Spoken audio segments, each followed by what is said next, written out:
今日同大家介紹芋頭糕嘅做法，多款選擇啫。咁芋頭糕咧都比較好賣㗎，因為啲芋頭好食啊嘛。都等於係我年糕點咩？平時都有賣嘅，即係屬於三樣糕啊嘛。芋頭糕、蘿蔔糕、馬蹄糕三樣糕，酒樓必定有啊嘛。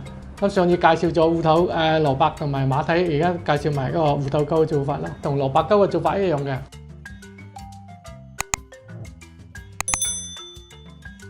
咁材料咧就係、即係蘿蔔就換咗芋頭啦，同即係做法斤兩咧就一樣啊，都係嗰啲臘味蝦米爆香咗芋頭咧就可以你有可以炸香嘅，或者可以有冇咧就咁拖熟嘅都得㗎啦，輕拖水得㗎啦。咁買翻嚟切好，就粉咧以粘米粉為主，因為要硬身少少嘅。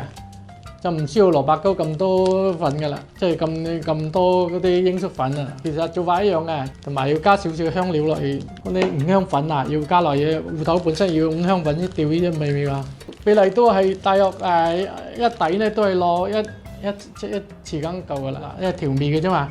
半斤嘅粘米粉就用做主要粘米粉就得㗎啦。咁呢個咧？呢個鷹粟粉要加少少落去得㗎啦。隻半斤咪稱2兩到3兩落去咯，即係稱半斤嘅一半咯。即係1斤粉咪就1斤嘅一半咯。咁呢個係即係多少都唔緊要嘅，因為煮咗粘米粉嘅啫。跟住稱鹽味糖啦，都係1、2、3㗎啦。又講多一次，即係1斤粉裏邊就落1兩嘅鹽。咁2兩嘅味，3兩嘅糖。咁當然，如果你半斤就照除翻啦。半斤照縮落嚟啊！芋頭糕都係煎嚟食㗎，係嘛？一樣係煎㗎，所有糕都係煎嚟食㗎。乜啦？芋頭、馬蹄、蘿蔔啲都係煎過嚟食㗎，因為煎過先香㗎嘛。如果你唔煎都可以嘅，就咁蒸嚟食都得嘅，不過就冇咁好食咯。芋頭有冇話揀邊一隻㗎？揀到靚嘅芋頭咪鬆咯，好多數都而家市面賣嗰啲都好靚㗎啦，芋頭啦。台灣嘅就最靚咯，有馬來西亞或者咯而家多數都係台灣、馬來西亞嘅咯，跟住比較粉啲咯。咁要落幾多啊？其實係啊，一底咧就兩斤嘅，即係炸整熟嘅計2斤芋頭啊！你平時嗰啲咪照薯咯。我哋而家一半就即係攞1斤到啦。咁而家又落咗少少雞粉。呢啲調味即係有冇都冇所謂嘅，即係自己貪口味啲。之前蘿蔔糕咁樣啦。係啦。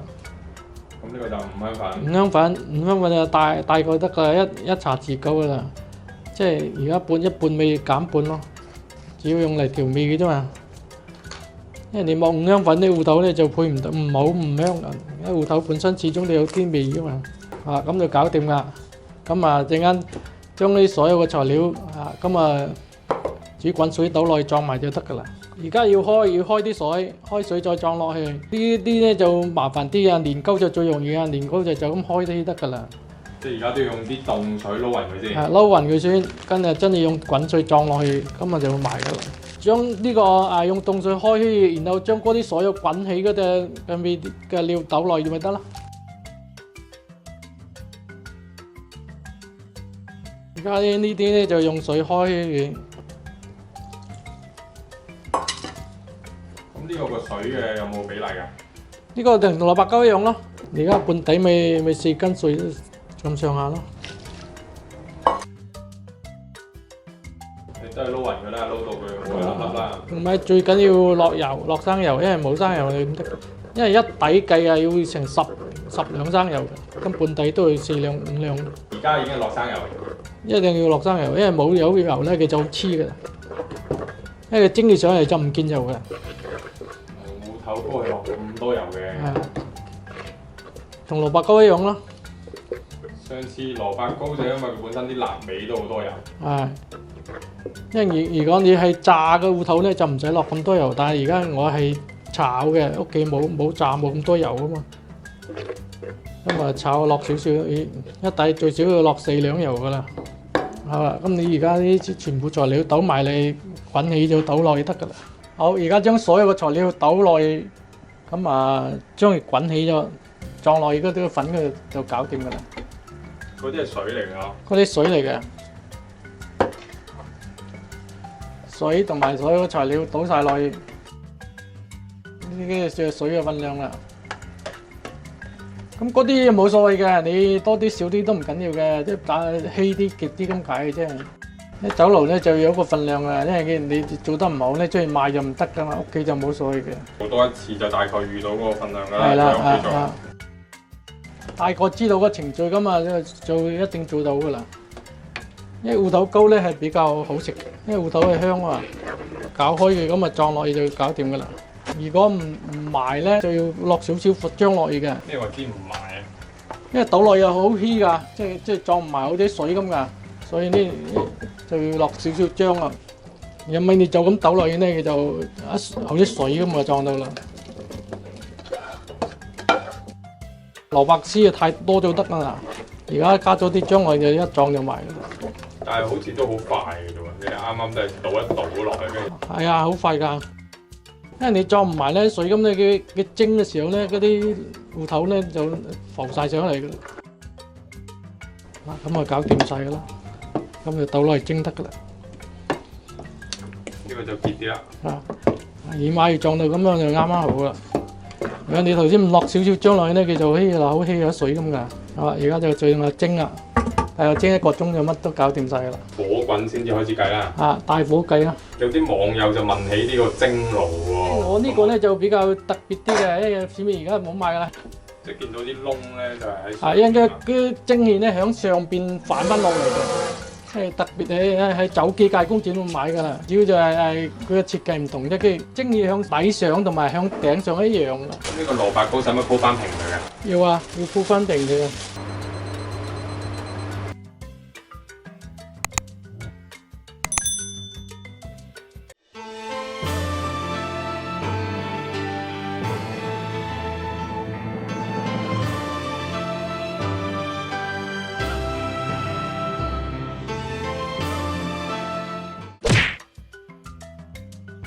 蘿蔔糕嘅一啲問題啦，兩樣都可以㗎，即係生粉咧就差啲，一般都係落澄面嘅，澄面硬係硬身㗎嘛。你知道每一種粉嘅作用嘅功效就會自己設計㗎啦，唔會切散㗎，因為你只要鷹粟粉唔夠咯，鷹粟粉黐埋㗎嘛，因為你如果散咧就可以落啲生粉都可以嘅，生粉咧係黐嘅，唔係散晒㗎，一塊塊切開㗎，個粉嘅份量重少少咪硬身咯。可以下一次先咯，而家呢缽仔糕就最簡單嘅。呢啲咧就春卷皮咧就比較難買啲，呢啲做就好簡單咧，但係啲材料就比較難揾啲，因為一定要酒樓先有嘅，因為市面上好少春卷皮賣。兩湯鮮竹卷仲簡單，就又用呢炸起嘅腐皮包咗，要買翻嚟嘅腐皮啊，不過市面都比較少賣嘅嗰隻腐皮，酒樓嗰隻啊，包咗之後炸咗，跟住咧就搞個上湯咁淋上去啫嘛。自汁蒸排骨我哋就之前講過，就話喺屋企比較難整啦。屋企都可以整到㗎，唔會難整，因為排骨就比較貴。淋嘅原因咧就係人哋酒樓咧就用機將嗰啲纖維打到散晒嘅，咁我就好腍嘅。咁你冇咧就可以落啲泡打粉落去，咁醃過之後再啤水，咁就好腍㗎啦。中途飯咪先蒸好個飯底，然後將嗰啲生個味嘅馬啊擺上去就蒸熟嘅咪得咯。咁蒸起上去就香㗎啦，即係嗰啲臘味或者其他馬之類蒸熟咗之後咧，嗰啲味就滲晒落喺飯嗰度㗎嘛。咁你食嗰時候咪加啲豉油咁咪好味咯。係咪有呢樣嘢？有白花養魚肚，即係魚肚啫嘛，即係將煮個白花，將用蛋白埋個芡，咁啊淋上去咪叫白花養魚肚咯。呢個好簡單啊！你先將花生蒸腍咗之後，就擺喺墊底啫嘛。先將花生蒸燉腍先，蒸腍咗先。大約花生都要蒸1個鐘到㗎啦，咁就放上墊底咯。咁蒸鳳爪時就係翻熱啫嘛，鳳爪本身都係撈好都係熟㗎嘛，再翻蒸咁就好味㗎啦。